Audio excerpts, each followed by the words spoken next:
Secara harfiah, zakat berasal dari akar kata dalam bahasa Arab yang berarti memurnikan dan menumbuhkan. Jadi tidak hanya berfungsi untuk membersihkan harta yang kita miliki, namun juga berfungsi untuk mengembangkan kemanfaatan yang lebih besar. Wah, apa ya maksudnya? Yuk simak pembahasan singkatnya. Dalam Al-Quran surat Al-Baqarah ayat 219 dijelaskan, dan mereka bertanya kepadamu apa yang mereka nafkahkan. Katakanlah yang lebih dari keperluan. Ayat ini menunjukkan bahwa nafkah zakat itu dikeluarkan atas kelebihan dari kebutuhan pokok. Hal ini didukung oleh hadis Nabi Muhammad SAW yang menjelaskan sebagai berikut. Dari Abu Hurairah radhiyallahu anhu diriwayatkan dari Rasulullah SAW, beliau bersabda, sebaik-baik zakat itu adalah yang dikeluarkan atas kelebihan dari keperluan pokok. Hadis riwayat Al-Bukhari.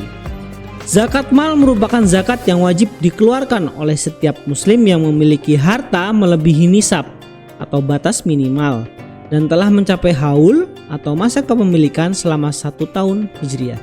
Nah, harta yang dimiliki seseorang itu di dalam Islam haruslah bisa memberikan kemanfaatan tidak hanya bagi pemiliknya, namun juga bagi orang-orang di sekitarnya.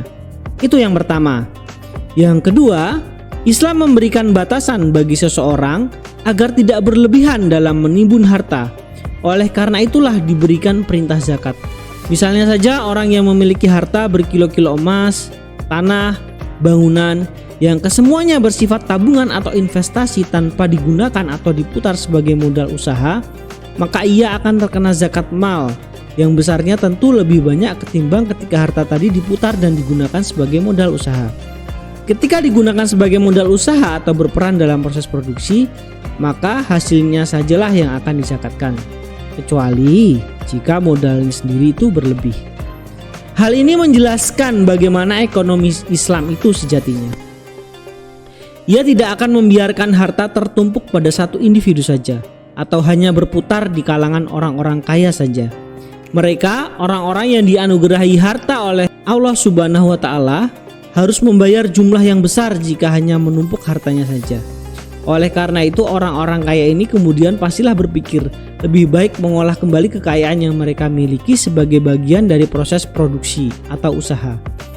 Hal yang akan memberikan keuntungan bagi orang-orang di sekitarnya karena akan menciptakan lapangan kerja, kesempatan untuk turut berkontribusi dalam usaha itu, entah sebagai partner ataupun hanya sebagai pegawai. Yang jelas, keberkahan yang datang tidak bisa dimonopoli, namun harus menjadi keberkahan bersama bagi masyarakat di sekitarnya. Ekonomi Islam dalam wujud yang sesungguhnya mendorong untuk bersama-sama kaya, bukannya kaya sendirian. Ekonomi Islam dalam bentuk aslinya tidak akan mengizinkan monopoli, apalagi riba yang akan menguntungkan satu pihak saja. Ekonomi Islam mendorong keuntungan yang dapat dinikmati semua. Demikian agar harta itu tidak hanya beredar di antara orang-orang kaya saja di antara kamu. Apa yang diberikan Rasul kepadamu terimalah, apa yang dilarangnya bagimu tinggalkanlah. Bertakwalah kepada Allah, sesungguhnya Allah sangat keras hukumannya.